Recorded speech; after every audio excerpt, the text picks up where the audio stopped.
जब आप present indefinite tense के नेगेटिव सेंटेंस को एक्टिव से पैसिव में जब चेंज करेंगे तो आप पैसिव में भूल से भी डू नॉट या डज नॉट बी वन का यूज ना करेंगे। खैर हम आपको यहाँ पर बतलाते हैं, थोड़ा सा आप गौर करेंगे यहाँ पर।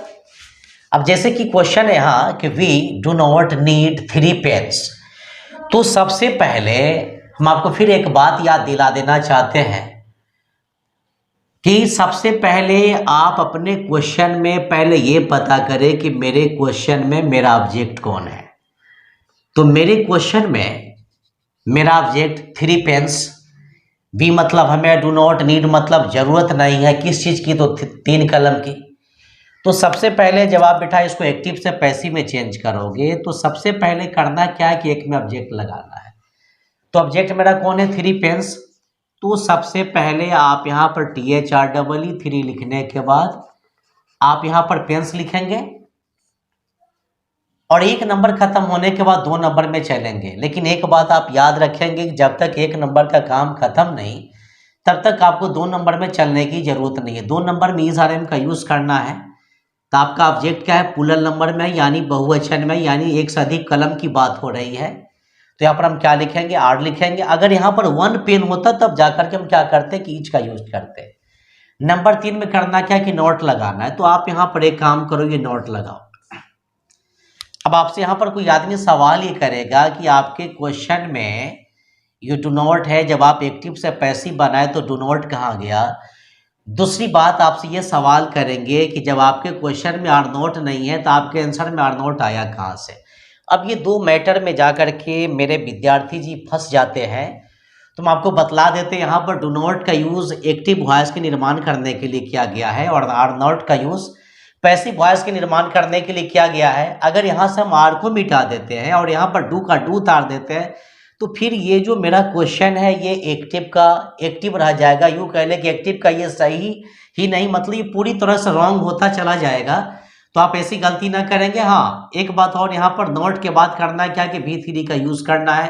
तो फिर आप ये पता करो कि नीड का V3 क्या होता है बेटा। तो नीड का V3 नीडेड लिखेंगे। उसका करना है क्या, आपको यहाँ पर ये बाई लगाना है। बाई लगाने के बाद सब्जेक्ट मेरा कौन है? वी। और हम आपको इसके पहले वाले वीडियो में भी कई एक मरतबा हम आपको समझा चुके, जब भी कोई पर्सनल प्रोनाउन जब वर्ब के बाद आएगा तो वो सब्जेक्ट नहीं ऑब्जेक्ट बनकर के आता है। तो आप यहाँ पर गौर करेंगे कि आपको वी को करना क्या है। तो वी को बेटा ये अस में चेंज करना है। तो यहाँ पर वी है तो वी के बदले क्या लिखेंगे? आप यहाँ पर ये अस लिखेंगे कि the teacher does not correct my answer. तो इस क्वेश्चन में आपका ऑब्जेक्ट कौन है? My answer. जब आप इस क्वेश्चन को एक्टिव से भाई पैसिव में ले चलोगे तो सबसे पहले करना क्या है कि ऑब्जेक्ट लगाना है। तो आपके क्वेश्चन में आपका ऑब्जेक्ट कौन है? My answer.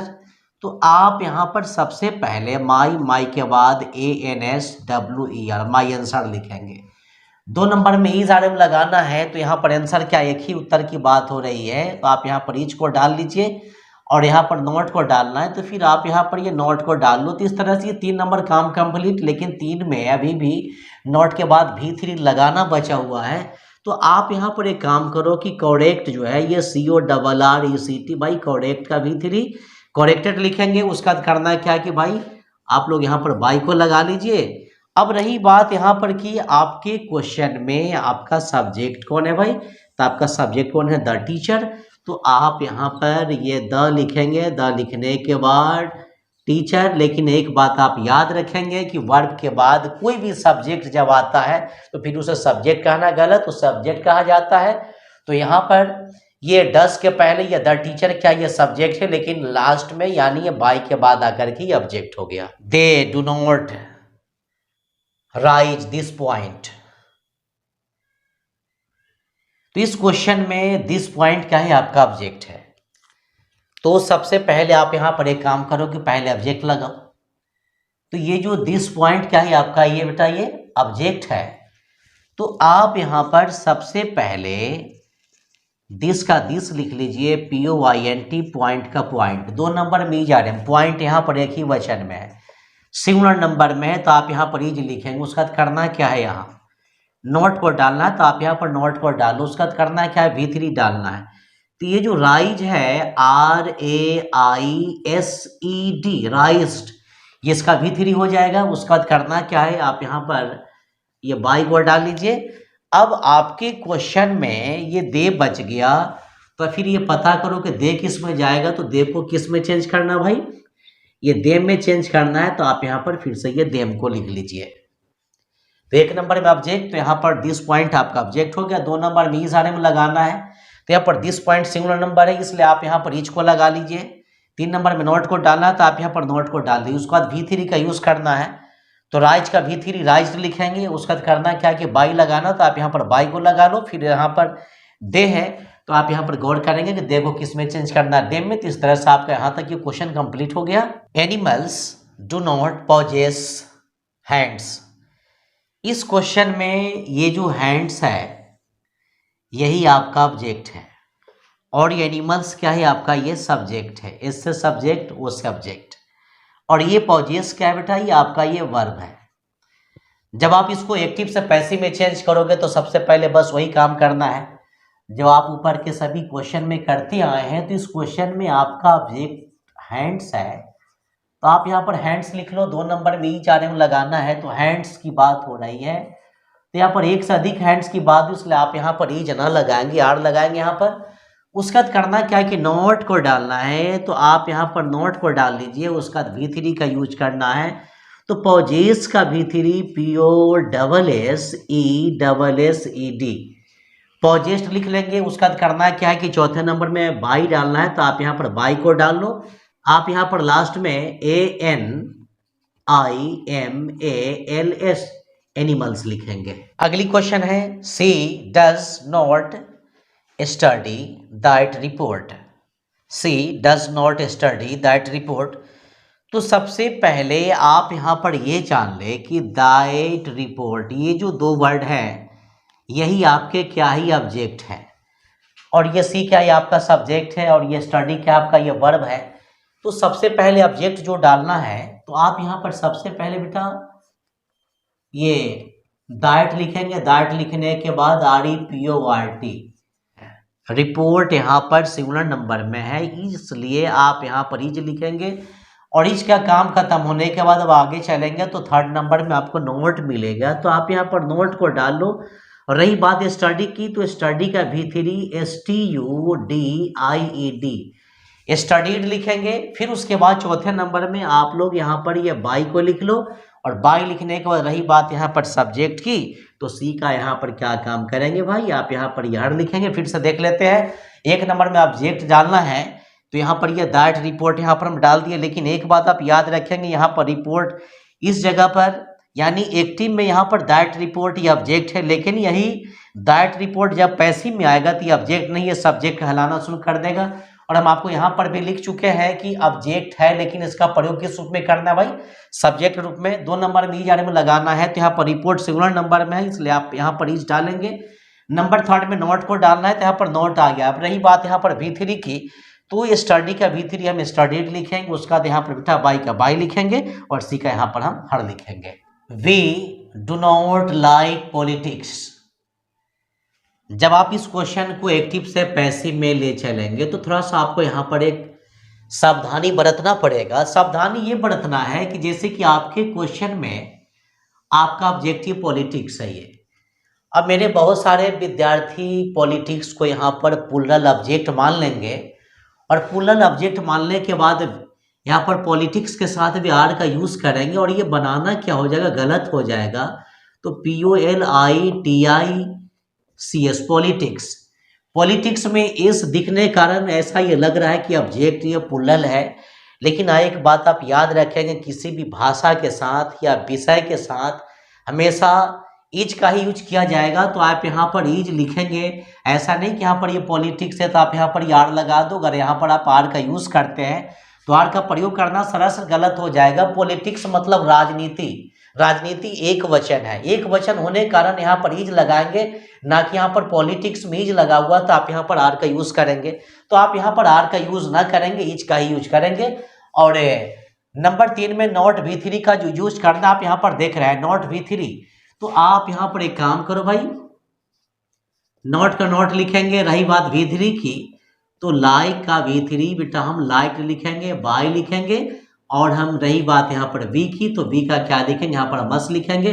लेकिन मैं फिर आपको ये याद दिला देना चाहता हूँ कि आप यहाँ पर पॉलिटिक्स के साथ आर का प्रयोग न करें, क्योंकि देखने में ये पुलल तो लगता है लेकिन ये हमेशा सिंगुलर होता है। He does not feed his sheep.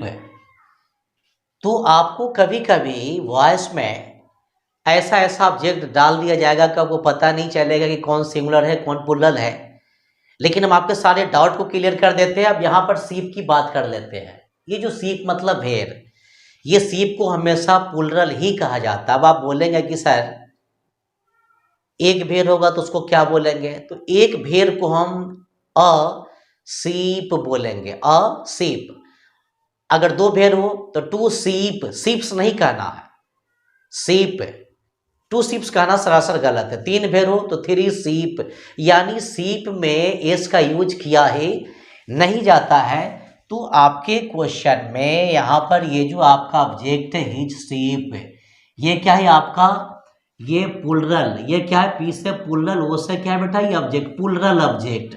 तो यहाँ पर जब आप इसको पैसिव में चेंज करोगे तो सबसे पहले करना क्या है कि ऑब्जेक्ट डालना है। तो आप यहाँ पर हिज का हिज लिखेंगे और सीप का सीप लिखेंगे और 2 नंबर में ई आर एम लगाना है। अब यहाँ पर आप सीप को सिंगुलर समझ करके ईज अगर डालते हो, यहाँ पर ही समझ करके भी अगर ईज डालते हो, तो इस टाइप का वॉइस बनाना क्या है, ये सरासर गलत है। आप ऐसा वॉइस बनाने की ईज लगा करके बनाने की कोशिश ना करें।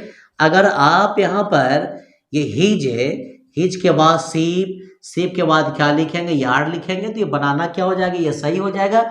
उसके बाद आप यहाँ पर ये नोट को डाल लो और यहाँ पर फीड लिखा हो, इसका V3 क्या लिखेंगे, फेड, FED। उसके बाद हम क्या लिखेंगे, यहाँ पर हम चौथे नंबर में बाई लगाना है। बाई के बाद ये सब्जेक्ट का यूज करना है, तो आप यहाँ पर ही का क्या लिखेंगे, आप यहाँ पर ये हिम लिखेंगे। तो इसी तरह से बहुत सारे ऐसे ऑब्जेक्ट्स आते हैं जो देखने में आपको सिंगुलर लगेगा लेकिन वो प्लुरल होता है।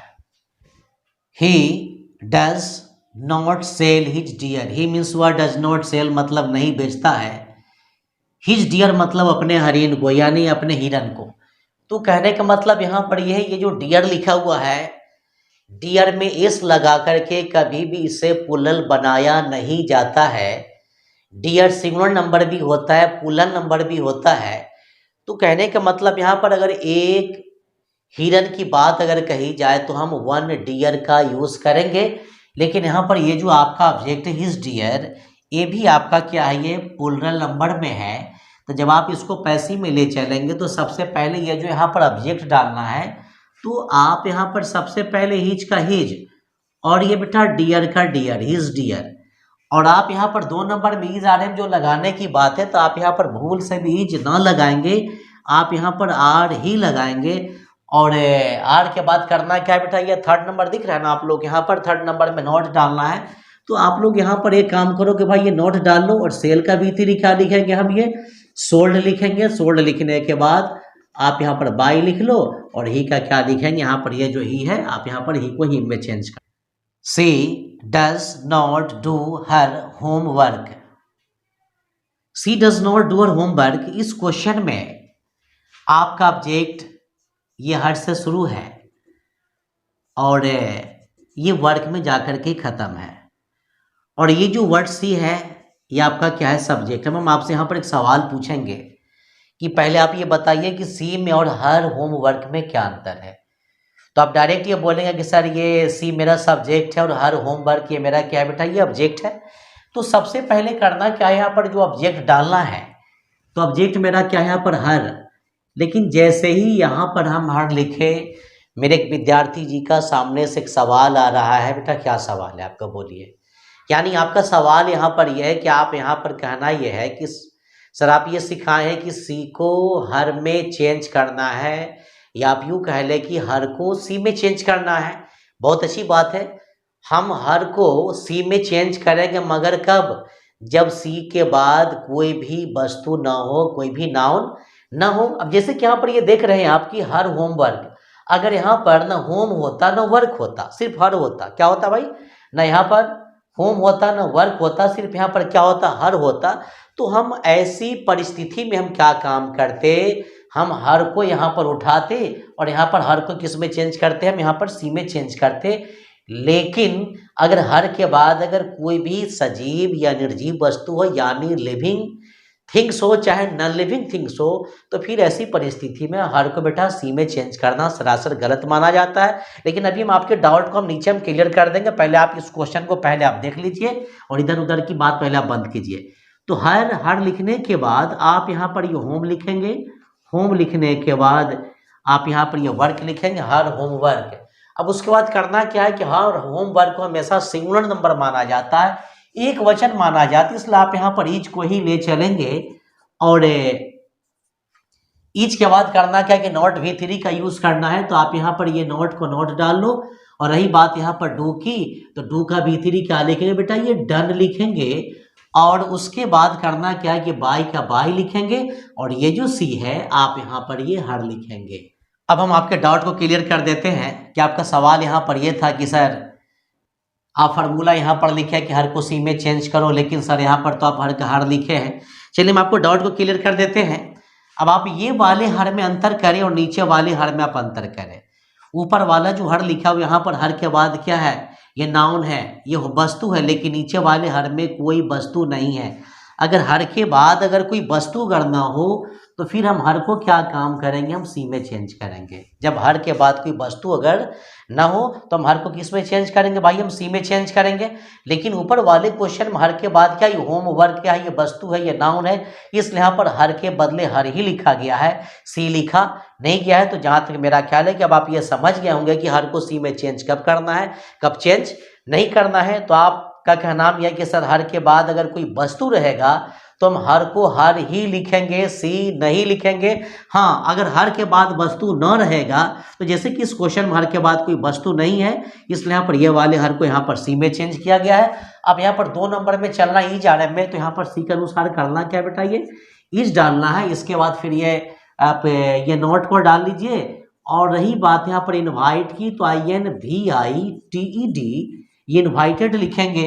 फिर आप यहाँ पर ये बाई को लिख लो।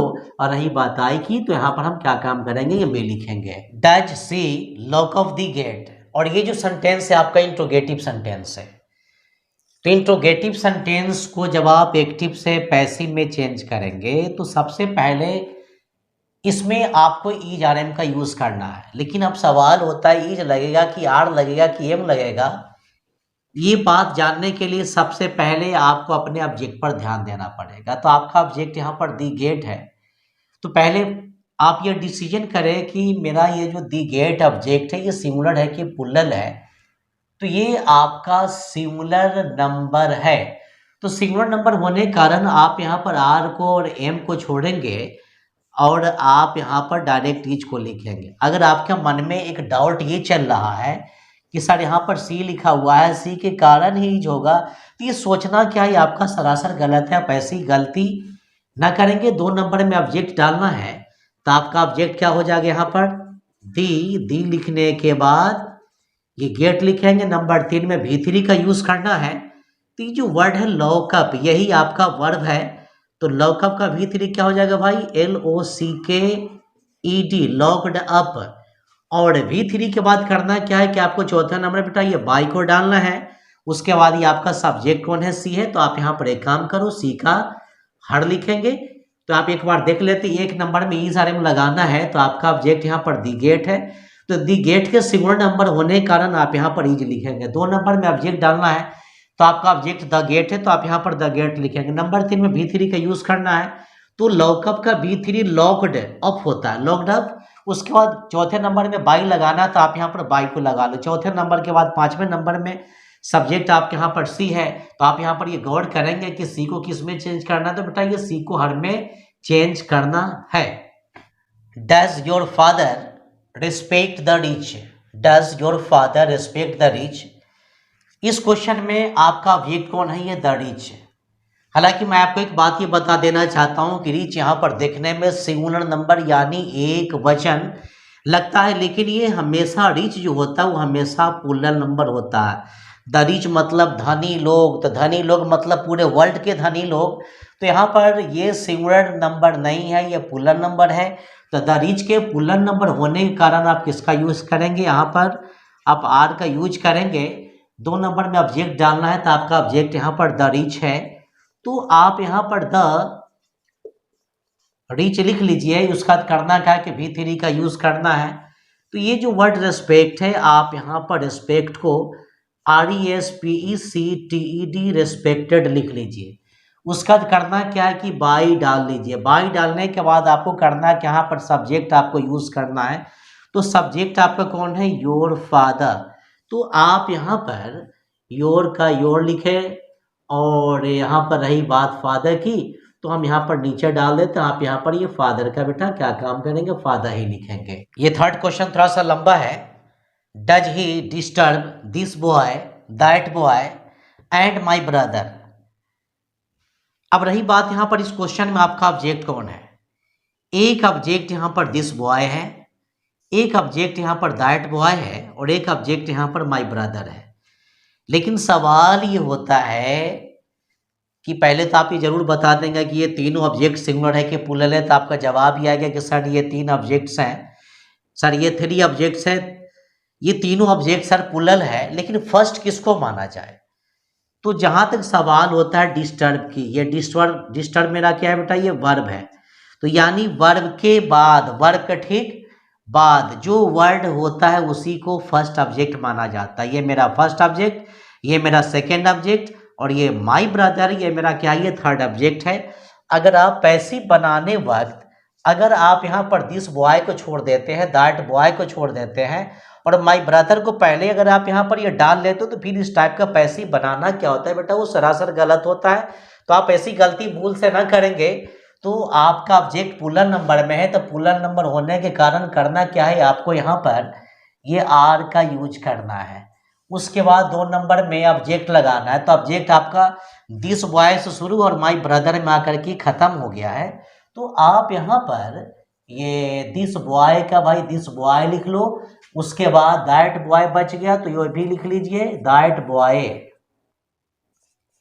और दैट बॉय लिखने के बाद करना क्या है कि आप यहाँ पर एंड को डाल लो, और एंड को डालने के बाद भाई माई लिखने के बाद बेटा आप यहाँ पर ये ब्रदर लिख लीजिए। और ब्रदर लिखने के बाद करना क्या है कि ऑब्जेक्ट का काम तो खत्म। अब ऑब्जेक्ट बाद आप V3 में चलेंगे। तो फिर आप ये पता करो कि डिस्टर्ब का V3 क्या होता है। तो डिस्टर्ब का V3 DISTURBED, डिस्टर्ब लिखेंगे। उसके बाद यहाँ पर हम बाई लिखेंगे। अब मेरे क्वेश्चन में ये जो ही बच गया, तो आप पता करो कि ही किस में चेंज होगा। तो ही को भाई हिम में चेंज करना है, तो फिर आप यहाँ पर ये हिम का हिम लिख लीजिए। जब आप इंट्रोगेटिव एंड नेगेटिव सेंटेंस को एक्टिव से पैसिव में चेंज करेंगे, तो इसमें भी सबसे पहले आपको वही काम करना है कि सबसे पहले आपको ईजारम का यूज करना है। लेकिन सबसे पहले ईजारम का यूज करने के पहले आप ये तो जान ले कि आपका ऑब्जेक्ट कौन है। अ स्पीच, यानी अ स्पीच मतलब मेक अ स्पीच मतलब भाषण देना, ये आपका ऑब्जेक्ट सिंगुलर नंबर में है। तो सिंगुलर नंबर होने के कारण आप यहाँ पर एक काम करेंगे कि पहले आप ईज ही लिखेंगे, 2 नंबर में ऑब्जेक्ट डालना है। तो आपका ऑब्जेक्ट यहाँ पर a speech SPEECH, a speech लिखने के बाद नंबर 3 में भाई आप यहाँ पर नोट को डाल लीजिए, नोट के बाद V3 का। लेकिन मेरे बहुत सारे विद्यार्थी जानते क्या काम करते हैं, मेक का V3 मेकड MAKED लिखते हैं, लेकिन यह मेकड लिखना सरासर गलत है। आप यहाँ पर मेक की V3 बेटा मेड लिखेंगे, MADE मेड। उसके बाद चौथे नंबर में आप यहाँ पर बाई को डाल लीजिए। बाई डालने के बाद आपके क्वेश्चन में आपका सब्जेक्ट सी है, जो कि यहाँ पर बदल करके ऑब्जेक्ट रूप में आ जाएगा, यानी हर लिखेंगे। Does the servant not wash the plates. तो ये जो क्वेश्चन यहाँ पर कि द प्लेट्स, तो सबसे पहले करना क्या है आपको कि यहाँ पर ये ईजारम लगाना है। तो आपके क्वेश्चन में दी प्लेट्स यही आपके ऑब्जेक्ट है। तो ये प्लूरल नंबर है, तो प्लूरल नंबर में करना क्या है कि आपको आर का यूज करना है, यानी प्लेट की संख्या यहाँ पर 1 से ज़्यादा है। अब यहाँ पर करना है कि 2 नंबर में ऑब्जेक्ट डालना है। तो आपका ऑब्जेक्ट यहाँ पर डी लिखने के बाद आप यहाँ पर PLATS प्लेट्स लिखेंगे। नंबर 3 में नोट को डालना है तो आप यहाँ पर ये नोट को डाल लीजिए। नोट डालने के बाद करना क्या है कि आपको V3 का यूज़ करना है। तो V3 आप यहाँ पर WASHED वास्ड। उसके बाद चौथे नंबर में बेटा आप यहाँ पर बाई को डाल लो। बाई के बाद सब्जेक्ट, सब्जेक्ट मेरा कौन हो जाएगा? दी सर्वेंट। तो आप यहाँ पर दी का दी लिख लीजिए। और रही बात सर्वेंट की तो SERVANT। तो इस तरह से भी आपका एक्टिव से पैसिव में बदलना क्या हो गया भाई, ये आसान हो गया। Do they not paint the pictures. इस क्वेश्चन में आपका ऑब्जेक्ट द पिक्चर्स है। जब आप इसको एक्टिव से पैसिव में ले चलेंगे तो सबसे पहले करना क्या है कि आपको ERM का यूज करना है। तो ERM लगाने के पहले आपको ये पता करना है कि आपका ऑब्जेक्ट सिंगुलर है कि प्लूरल है। ये जो पिक्चर्स है ये आपका प्लूरल नंबर है, तो प्लूरल नंबर होने के कारण आप R का यूज कर लीजिए।